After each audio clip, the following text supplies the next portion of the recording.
Oh, dear, where is it? Where's what? My what's it? Which what's it? Well, the one I use for the, thingammy. Oh, in the whatchamacallit. Eh? Under the doodah. June, love, you're not making sense. Well, you started it. Now, what are you looking for? My little, thing, you know. The one I use for making holes. Oh, you mean your golf club? I'll find it myself, thank you. Bradall. That's it. And why didn't you say that before? Where is it? Oh, I've no idea. I don't touch a thing. Oh, somebody's had it. Can I borrow your nail file? No. Oh, dear. What are you doing, anyway? I'm fixing the wobbly shelf over the sink. It isn't wobbly. It is now. Darling, I do wish you wouldn't mess about in my kitchen. Well, you do. I do. Yes, you do. And you call it cooking. What are you doing, anyway? I'm reading a letter. Ah, who's it from? You? Me? Yes. Well, don't say I don't write letters to you. Well, you did once. When? This one's dated November 1946. Good Lord, I knew the post was bad. Well, that's ridiculous. Darling, it's one I received in 1946 from CJX 797197. Well, who the hell's that? Ordinary seaman Terence Fletcher. Good Lord, I was at Chatham then. Yes, and you were very lonely, judging by some of the things you say here. I'm very surprised it got past the censor. Well, what are you doing with letters written that long ago? Well, I kept them. I kept all your letters. You must be balmy. Oh, no, darling, just sentimental. Lots of women keep their love letters, and these are mine. Eh? From you to me. Love letters? I never wrote things like that. Oh, yes, you did. Do you want to hear some? No, not really, no. You should, you know. They're extremely frank and very revealing. Blimey, what is this, blackmail? No, but they do show the sort of person you used to be then. Well, I'm still the same. I mean, a tiny little bit older, but not much. I mean, otherwise just the same. Oh, no, darling. You were much more romantic then. Rubbish. I bet you don't even remember what you used to call me. June, that was your name, wasn't it? No, I meant something else. Misspelling? Sugar Puff. What? Sugar Puff. I never called you that. Oh, yes, you did. Now, you listen to this. My dearest, darling Sugar Puff. Well, here I am again, lying on my bunk, desperately longing for you. June, please. I wish you were here beside me right at this moment, so that I could feel once again the soft warmth of your... June, please! I forbid you to read anymore. Where did you get that pornographic rubbish from? From ordinary seaman Terry Fletcher, or as he used to call himself, Tootles. Give me that. I don't believe it. Well, it's outrageous. That's disgusting. Well, that's only November. You wait till you get to January. I don't want to read any more, thank you. I hope nobody writes letters like this to my daughters. I wonder if I could get them published. You do and I'll sue. Memoirs of a Moonstruck Matelot. Oh, shut up, shut up. Put that obscene literature away. Oh, it's not obscene. Mind you, it's hardly literature either. I'm afraid you didn't have a great gift for words, darling, but there were times when you were quite romantic, poetic even. Listen. They took the honey from the bees. They took the blossom from the trees. They took the stardust from the moon. They stirred it up and called it June.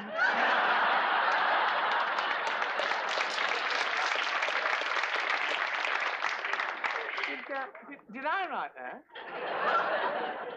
Oh, yes, there were several little poems like that. Yeah, perhaps I should have taken it up professionally. Well, it's not exactly what Robert Browning would have written to Elizabeth Barrett, but it meant an awful lot to me. That's why I've kept them all these years. Well, you shouldn't have. It could have been very embarrassing. I mean, suppose some of the kids found them. Oh, they did. What? Yes, Debbie came across a bundle once and gave them to the postman. What? You better get rid of them now before anybody else sees them. Oh, no. I want to remember you as you were then, not as you are now. Well, what's the matter with the way I am now? Oh, darling, there isn't time to go into that. But, June, I still love you. Do you? Of course. Well, it goes without saying. Ah, that's just it, isn't it? That's the whole point. It does go without saying now. You used to write it in every letter. Now, you listen to this one. Well, sweetheart, I just wanted to tell you there's a dance tonight in the naffy, but I'm not going. The thought of holding another girl in my arms fills me with nausea. I must have been stark raving mad. However beautiful she may be, it wouldn't be you, and I know I couldn't enjoy it. So, my darling, I'm going to stay in, all alone, thinking of you and darning my socks. Now, you see what I mean, Terry? That's the sort of thing I miss these days. Yeah, so do I. Those dances are more like boarding parties. 2 gins and a bar of chocolate, and you were riding along on the crest of a wave. Oh, also, they used to tell me, the lads, when they came. Yes, that's what life in the Navy was all about, was it? You know what sailors are? Up with the lark and to bed with the wren. But not you, eh, darling?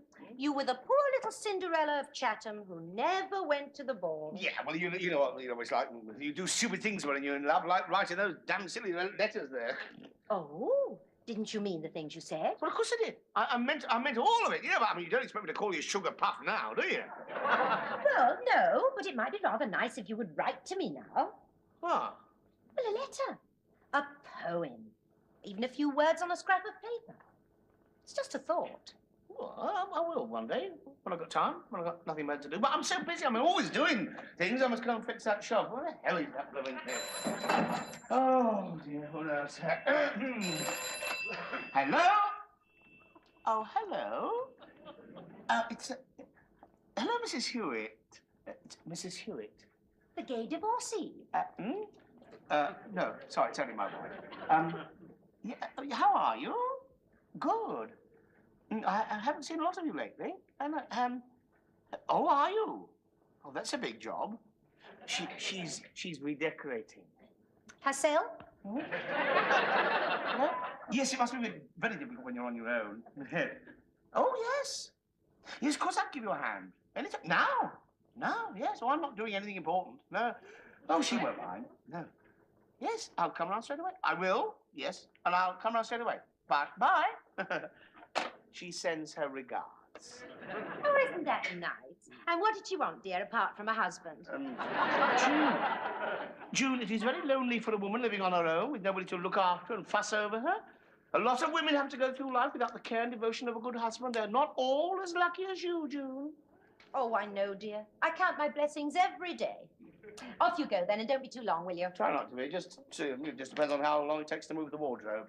Oh, it's the bedroom she's doing up, is it? Yes, I'll be as quick as I can, but I can't say exactly when I'll be back. Don't forget to write.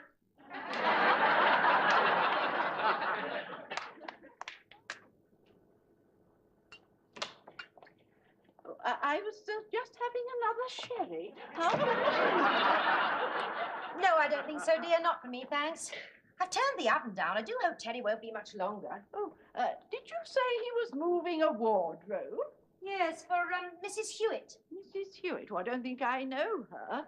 No, she lives down the road on the corner. Oh, well, why don't you just pop over and tell Terry you're waiting for him? Oh, no, I'd rather not do that. We'll just have to eat a bit later, that's all. Oh, don't worry, dear. It won't spoil. I expect he's doing 1 or 2 other things for her as well. He'd better not. Isn't the corner house on the other side of the road? Yes, that's the one. Oh, so that's a private residence, is it? Yes, why? Funny. I always thought it was some kind of men's social club. Dr. Patterson's back. In here. Oh, I thought perhaps you might have started supper. No, dear, we thought we'd wait for you. Sorry I've been a bit long. It was a bit tricky. Oh, what was? The wardrobe, because it was huge, vast it was. Oh, absolutely, yeah. Weighed a ton. Very nice piece, though. Yes, French, you know. Yvonne, I think, said it was Louis XIV. Yvonne? Yes, Mrs. Hewitt. Her name is Yvonne. Well, you must be exhausted. Would you like a drink? No, don't bother. No, Mrs. Hewitt kindly gave me a couple of gins. Did she give you a bar of chocolate as well? Well, she's nice. I've told you, she is very nice. Oh, she's had a really, really fascinating life, you know. Been all over the world, met all sorts of interesting people. It's to do with her job, you know. Oh, what is she then? She's a PRO. Oh, really? A PRO. Now, is that short for... No, June, it is not. No. It's a public relations officer. She holds a very good position. You see, she doesn't actually have to work. You know, she needed something to occupy her mind after the divorce. I gather he was very much the guilty party. Oh. Oh, she was very upset, Yvonne was. Yvonne was terribly upset after it happened, but I think she's getting used to it now, you know. Yes, I'm so proud of her, you know. Oh, she's so brave, picking up the pieces after that bounder walked out on her. Oh, he was a bounder, was he? Oh, yes. Yes, I had a feeling she was much too good for him. Because she's very clever, you know. Very clever. You know, she went through Cambridge. Did she? My word, you have learned a lot this evening, dear. Tell me one thing now. What colour scheme has she decided on for the bedroom? Well, we thought lilac, you know, nice and soft, and it blends with the curtains, and perhaps tinted lights by the bedside to make the place have a sort of pink glow. You know, I've always wanted the name of a good interior decorator. Now, perhaps you could offer me some advice with this house. Huh? Well, take our bedroom, for example. Now, that could do with one or two improvements. Aha! I tell you what we could try. Yes, it's quite different, quite novel.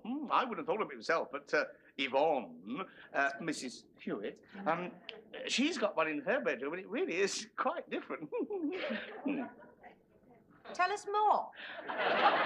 It's a waterbed. Oh, has she got a hole in the ceiling? Have another sherry, dear. Oh, I've already had two. Never mind, another one might make you unconscious. A waterbed, eh? Oh, yes, Julie, it's very, very comfortable. Back on the crest of a wave, were you? Huh? Well, what's it like, darling? Did you try it? I only sat on it for a moment, you know, to get my breath back. Because I was puffed out with moving the wardrobe, you know. I don't think I'd like sleeping on one of those. Well, it's supposed to be very good for you. Yes, and it's just like lying on a lilo on a calm sea. You sort of sink down into it, and it's sort of soft and wobbly and quite sexy. Is it really?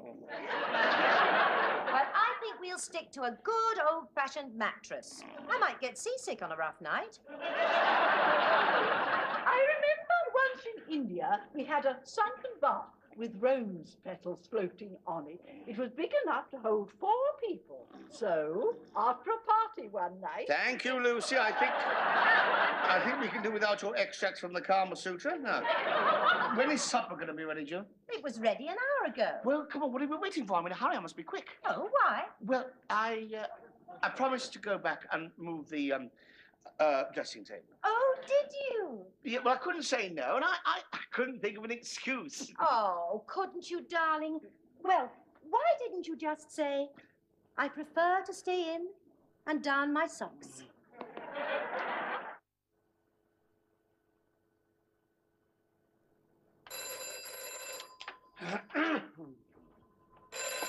Hello? Oh, hello, Susie. How's my little girl? Ah, good. No, Mum's not here. She's gone out shopping. As a matter of fact, I'm just writing to her. That's your mother. No, we're still on speaking terms. No, we haven't had a row. Just so happened, your mother happened to say that I had a great gift for words, and I was just showing her that I hadn't lost the magic touch. So I'm writing her a love letter. Of course I know how to. Oh, sure. Yeah. Okay, well, I'll tell her to give you a ring when she comes in. Okay? Bye, love. God bless. Terry, do you know where June keeps the furniture polish? Yeah, where she usually keeps it. No, dear. It's not in the cupboard, and I can't see it anywhere. You haven't looked properly. I'll get it. Oh, thank you, dear.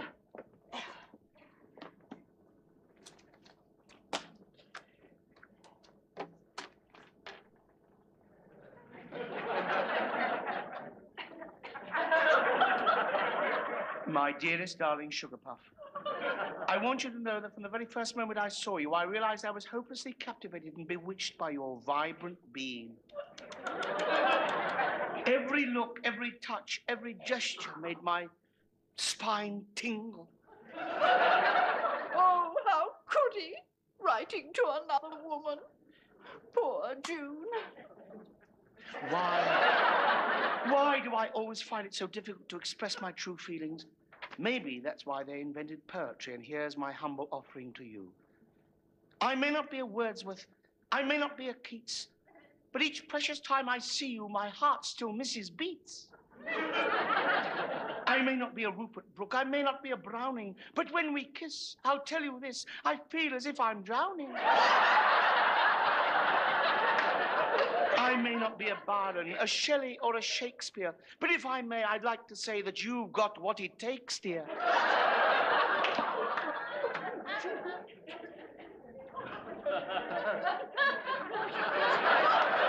Here you are. Oh, I see you started polishing things up already. I don't want your brandy. Eh? It would choke me. Well, don't get in such a state. If I was only teasing, go on, drink it up, love. Don't you dare to touch me.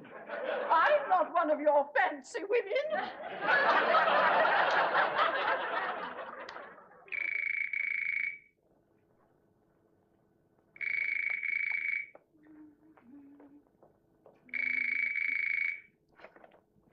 3369.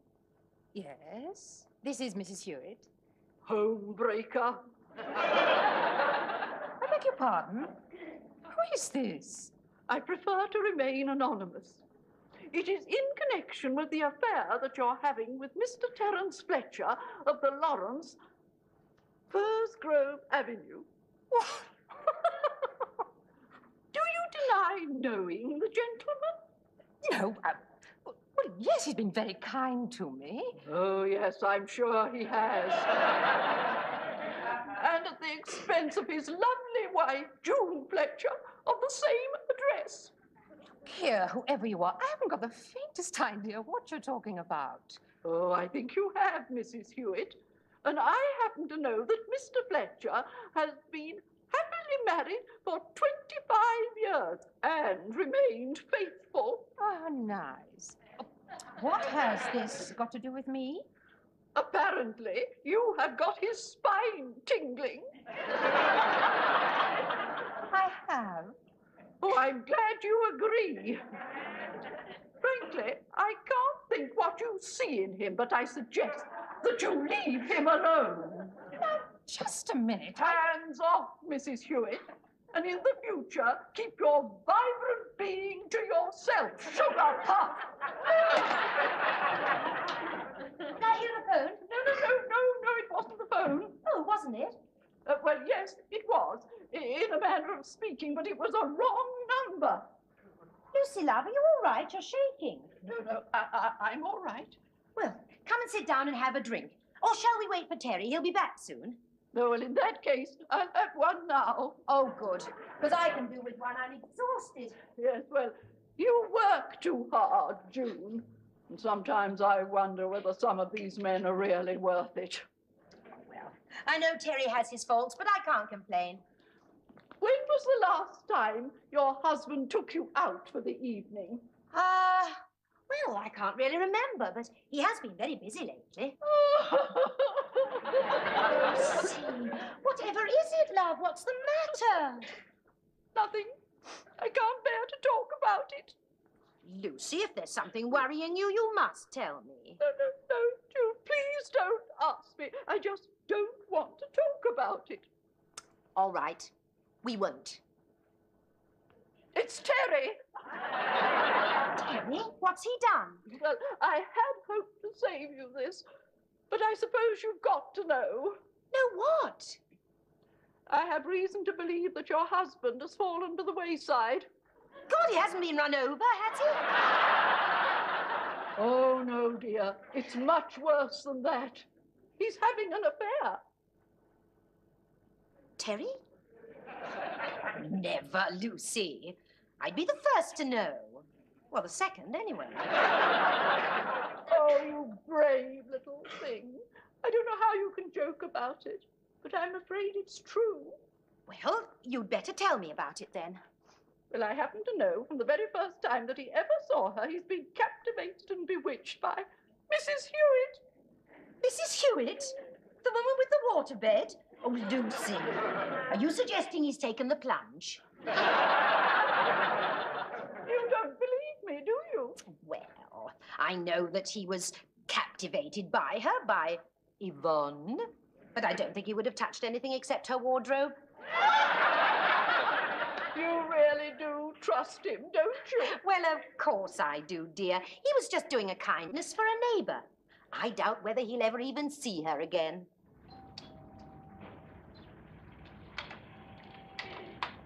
Oh, it's you. Hello, here's the paint I promised you. Compliments of my firm. Look, I think perhaps you'd better come in for a minute. That's all right. I wouldn't say no to a quick drink.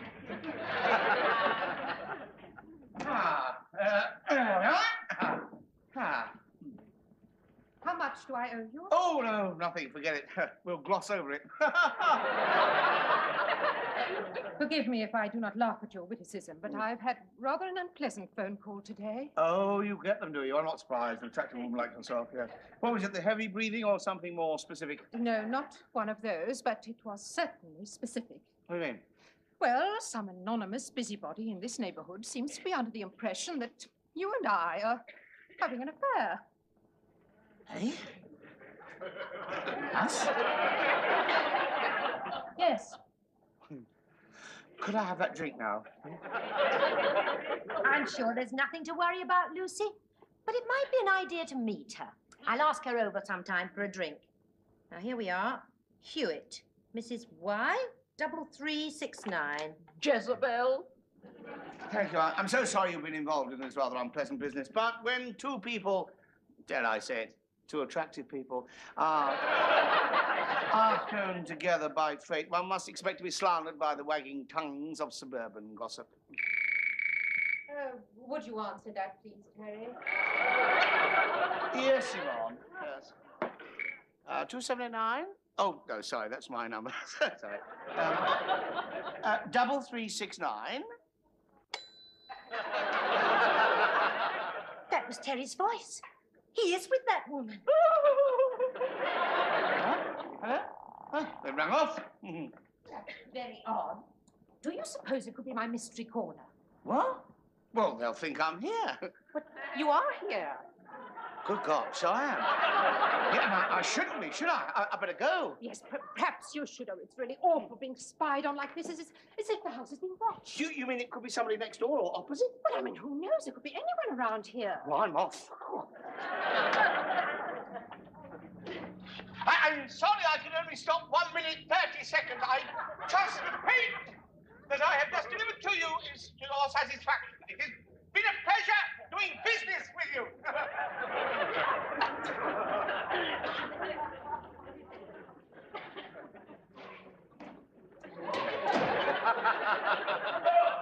Hello, it's me, June. There you are. A pair of you. June, you look wonderful. Had a hard day?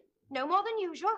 That's what I like about the British housewife. She works so hard, and yet she always remains so feminine. Lucy, love, you got a kiss for Terry? Now, where did I put my handbag? It's on your lap, dear. Oh, yes.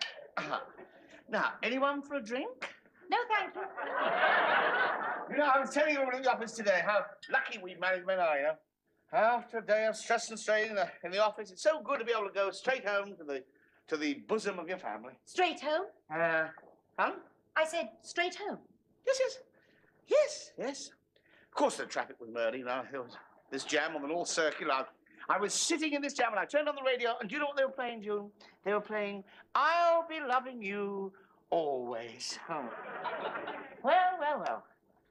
Isn't this cozy? Huh. Anything happened? Any news? Did you by any chance stop anywhere on the way? Tonight? Yes. No. But now I remembered I did make a quick business call somewhere, purely routine, just to drop off a couple of tins of paint. Was it guilt by any chance?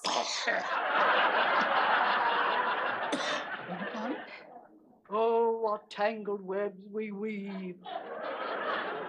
What was that, dear? Terry, I want to ask you a question and I want a straight answer. I want the truth. Yes? Are you having an affair with Mrs. Hewitt? Oh, you've heard that as well, have you? Oh, it's amazing how things get around. Yeah. Oh, did you get a mysterious phone call? Yes. It was rather mysterious, really. They're sick people. Sick, oh, they're frustrated, neurotic. Oh, it's very, very sad, Julie. Yes, I agree. Was it a woman, boys? No, a man answered. Oh, yeah. You see, I thought it would be a good idea to phone Mrs. Hewitt and ask her for a drink, so I rang her. Oh, it's very kind of you, dear. And imagine my surprise to hear my husband answering her phone. Now, I'm glad you mentioned that. I can explain that. You see, she was the quick business call I had to make with the paint, you see. She wanted it badly. And, so I gave it to her. She had to have it tonight, and so I made sure she got it. And she was very glad to have it. And afterwards, she gave me a drink. I repeat, are you having an affair with Mrs. Hewitt? No, haven't I made that clear? Not very, no. Well, we are not, but somebody seems to think we are. Poor Mrs. Hewitt had this mysterious phone call from some nosy, interfering old busybody. It wasn't you, June, was it? No, of course it wasn't. But whoever it was must have had a very good reason to suspect there was something going on between you two. There's no smoke without fire. Quite right, dear. And there's many an old fiddle played on a new flame. What on earth does that mean? Well, if you don't know, I suggest you ask your sugar pup. Sugar puff? Oh, I thought that would surprise you. Well, yes, it's what Terry used to call me. Lucy? You haven't been reading one of my old love letters, have you? Oh, no, dear. This is one of Terry's new ones. No, I don't understand. I think I do. Lucy, tell me. Was it this one? Eh? Well, I can't tell from there, dear. But is that the vibrant, spine-chilling one?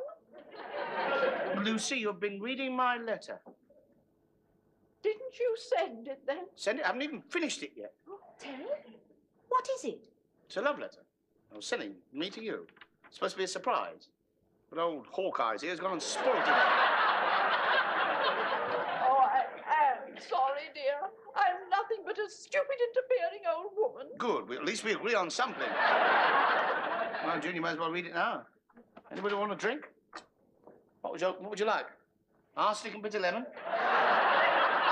Gin and prussic?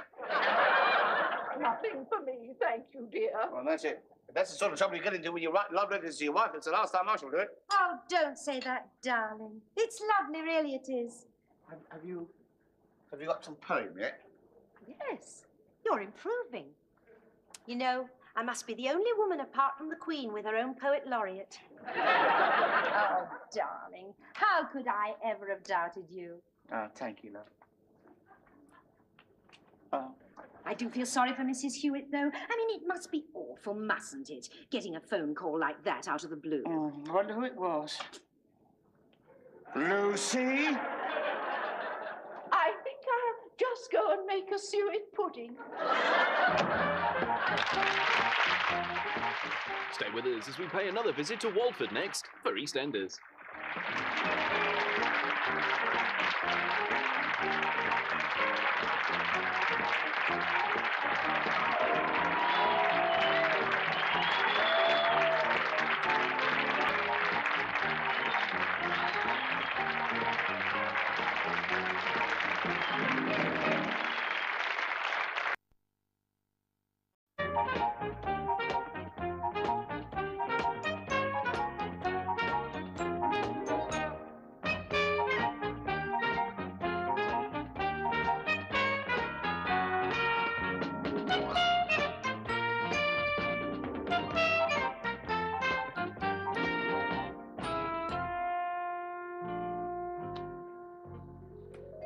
Oh, dear, where is it?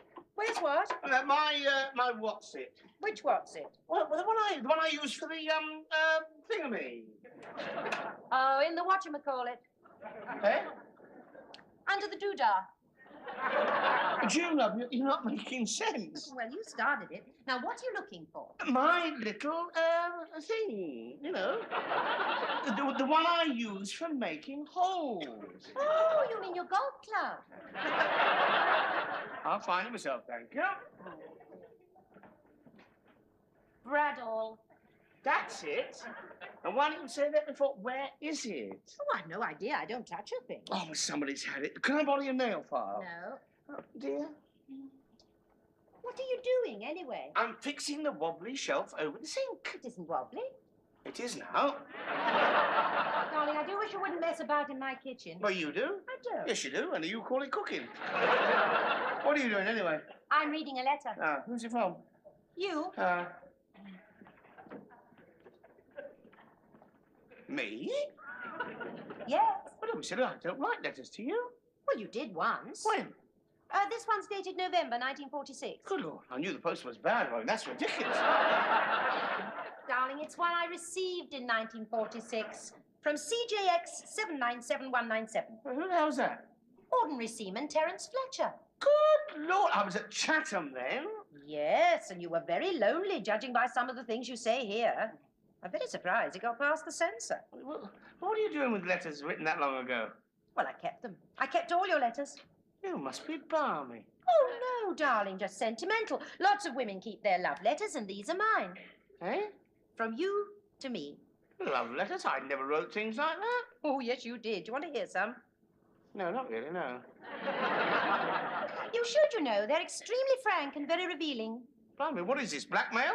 No, but they do show the sort of person you used to be then. Well, I'm still the same. I mean, a tiny little bit older, but not much. I mean, just, well, otherwise just the same. Oh, no, darling. You were much more romantic then. Rubbish. I bet you don't even remember what you used to call me. Well, June, that was your name, wasn't it? No, I meant something else. Misspelling?